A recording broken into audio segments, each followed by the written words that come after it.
Though yet of Hamlet, our dear brother's death, the memory be green, and that of us befitted to bear our hearts and grief, and our whole kingdom to be contracted in one brow of woe. Yet, so far hath discretion fought with nature, that we with wisest sorrow think on him, together with remembrance of ourself.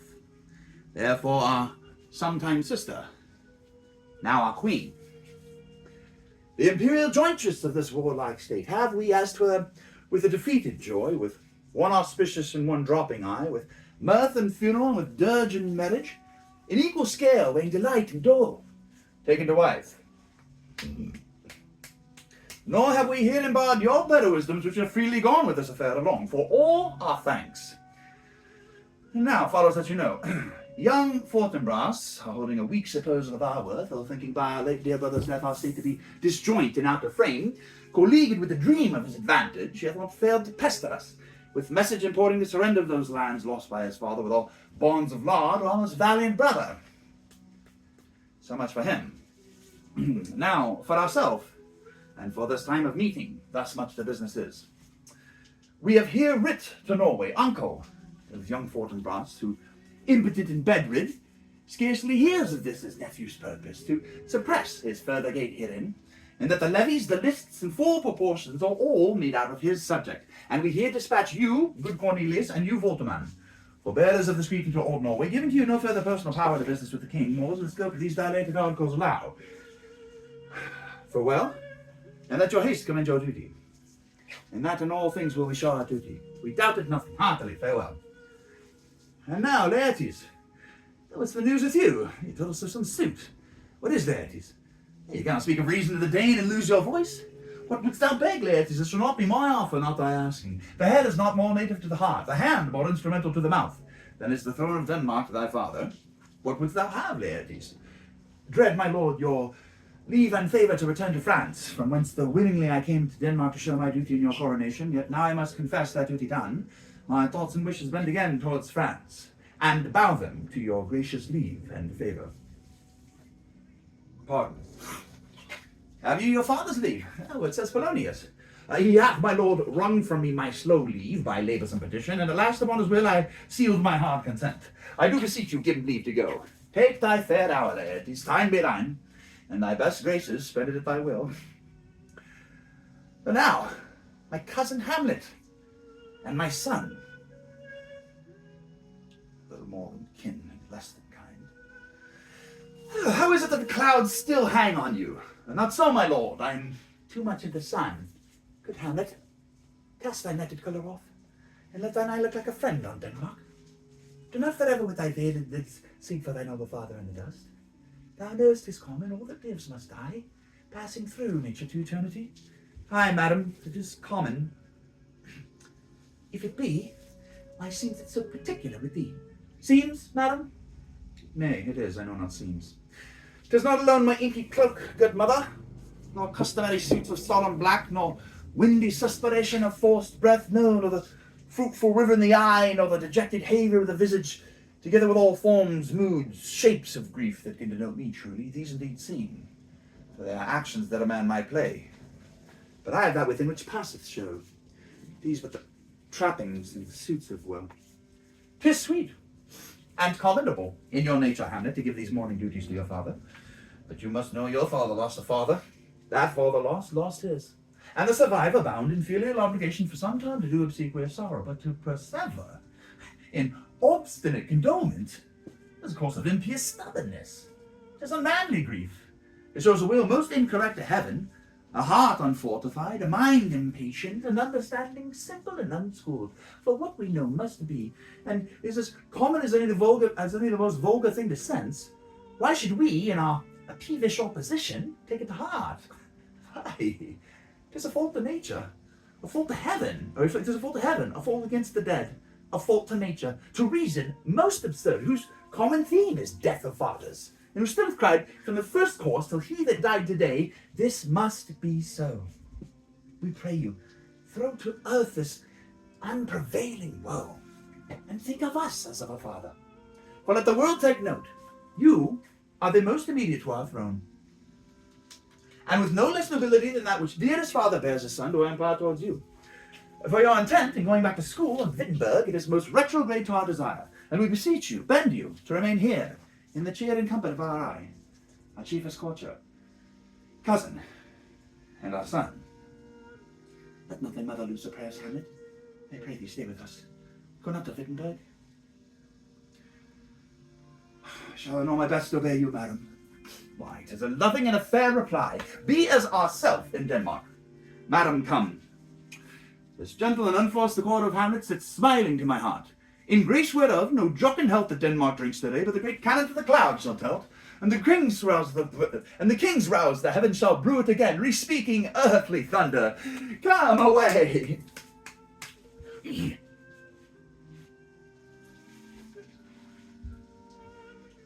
Oh, that this too solid flesh would melt, thaw, and resolve itself into a dew.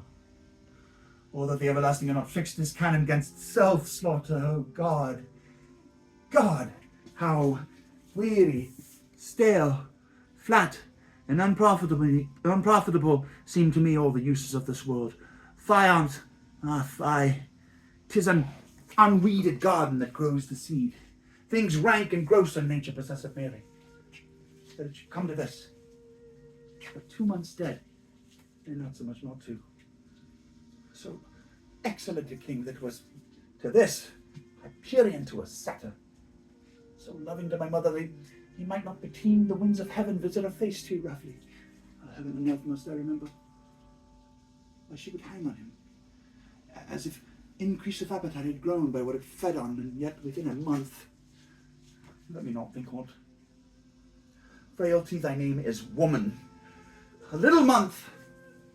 Whatever those shoes were old with which she followed my poor father's body like Niobe, all tears, why even she. Oh God, a beast that wants discourse of reason would have worn longer. Married with my uncle, my father's brother, but no more like my father than I to Hercules. Within a month, ere yet the salt of most unrighteous tears had left the flashing out of her golden eyes, she married. Almost wicked speed. Post with such dexterity to incestuous sheets. It is not, or it cannot come to good. Break my heart, for I must hold my tongue.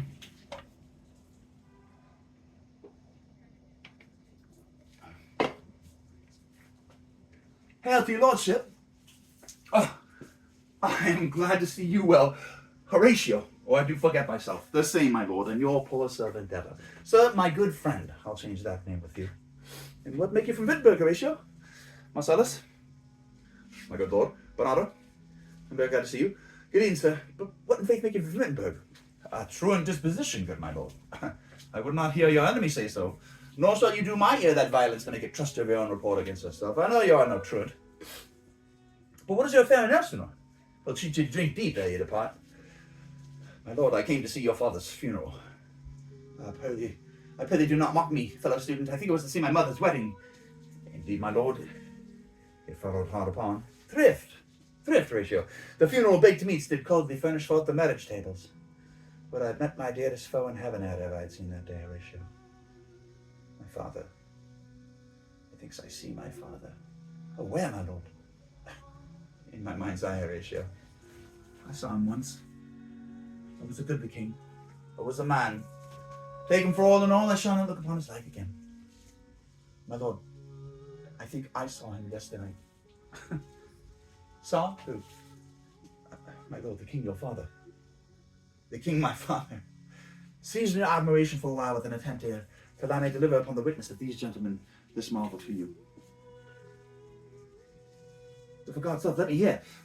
2 nights together had these gentlemen, Marcellus and Bernardo, on their watch in the dead waste in the middle of the night, been thus encountered. A figure, like your father, armed at all points exactly, cap a pay, appears before them, and with solemn march goes slow and stately by them. Thrice he walked, by their oppressed and fear surprised eyes within his truncheon's length, whilst they, distilled almost to jelly with the act of fear, stand dumb and speak not to him. But where was this? My lord, upon the platform where we watched. Did you not speak to it? My lord, I did, but answer made it none. Yet once we thought it lifted up its head, and it addressed itself to motion like as it would speak. But even then the morning cock crew loud, and at the sound it shrunk in haste, and at the sound it shrunk in haste away and vanish from our sight. 'Tis very strange. As I do live, my honoured lord, 'tis true. And we did think it writ down in our duty to let you know of it. Indeed, sirs, indeed. Indeed, but this troubles me. Hold you the watch tonight. We do, my lord. Armed, say you. Armed, my lord. From top to toe, my lord, from head to foot. But then certainly not his face. Yes, my lord, he wore his beaver up. But frowningly, countenance more in sorrow than in anger. Pale or red, nay, very pale. And fixed his eyes upon you, most constantly. Would I have been there, it would have much amazed you. Very like. Very like. Stayed it long? While one with moderate haste might count 100. Longer, not when I saw it. His beard was grizzled, no? It was as I've seen it in his life. A sable silvered. I will watch tonight. Perchance 'twill walk again. I warrant you it will. If it assume my noble father's person, I'll speak to it, though hell itself should gape and bid me hold my peace. I pray you all, if you have hitherto concealed the sight, let it be tenable in your silence still, and whatsoever shall happen tonight, given an understanding but no tongue, I will requite your loves. Upon the platform, twixt 11 and 12, I'll visit you. Our duty to your honour, your loves, as mine to you. Farewell. My father's spirit, in arms, all is not well. My doubts and foul play, when the night will come. Till then, sit still, my soul. Foul deeds will rise, though all the earth o'erwhelm them to men's eyes.